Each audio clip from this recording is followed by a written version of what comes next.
গোৱালপাৰীয়া যি লোকগীত সেই লোকগীতৰ যি শিল্পী প্ৰতিমা বৰুৱা পাণ্ডে ডাঙৰীয়ানী তেখেতৰ 22তম সোঁৱৰণি দিৱস।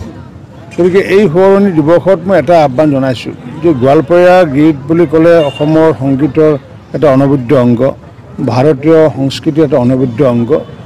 গতিকে প্ৰতিমা বাইদেউক যদি আমি জীয়াই ৰাখিবলগীয়া হয়, আমি প্ৰতিগৰাকী ব্যক্তিৰ মাজত যি গোৱালপাৰীয়াৰ লোকগীত সেই লোকগীতটো আমি জীয়াই ৰাখিব লাগিব, তেতিয়াহে প্ৰতিমা বৰুৱা পাণ্ডে ডাঙৰীয়ানী জীয়াই থাকিব। আজি আমাৰ এই অঞ্চলৰ গৃহৰক্ষী বাহিনীয়ে আজি এই অনুষ্ঠান আয়োজন কৰিছে, শিক্ষক সন্মিলনী আয়োজন কৰিছে। মই গৃহৰক্ষী বাহিনীক আৰু শিক্ষক সন্মিলনীক আন্তৰিক ধন্যবাদ জনাইছোঁ।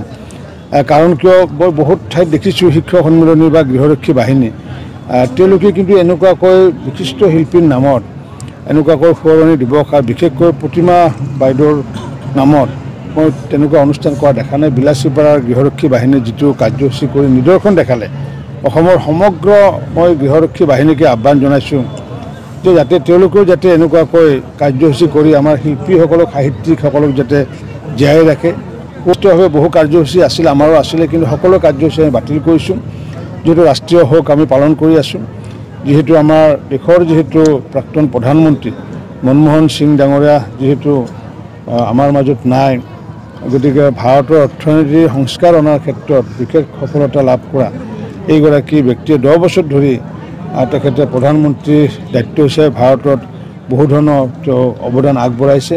গতিকে এইগৰাকী ব্যক্তিও যিহেতু নাই আজি আমাৰ মাজত, গতিকে এনেকুৱা সময়তে অনুষ্ঠানটো হোৱাৰ বাবে আমি সকলো বিভিন্ন ধৰণৰ কাৰ্যসূচী বাতিল কৰি বৰঞ্চ আমি গামোচাখনো আমি লোৱা নাই, তেখেতৰ প্ৰতি শ্ৰদ্ধা জনাই। গতিকে আজি এই চেগতে প্ৰতিমা বৰুৱা পাণ্ডে ডাঙৰীয়ানীৰ লগতে আমি মনমোহন সিং ডাঙৰীয়াকো আমি হৃদয়ৰে শ্ৰদ্ধাঞ্জলি আগবঢ়াইছোঁ আৰু লগতে ভগৱানৰ প্ৰাৰ্থনা জনাইছোঁ যাতে তেওঁলোকে যাতে চিৰশান্তি লাভ কৰে।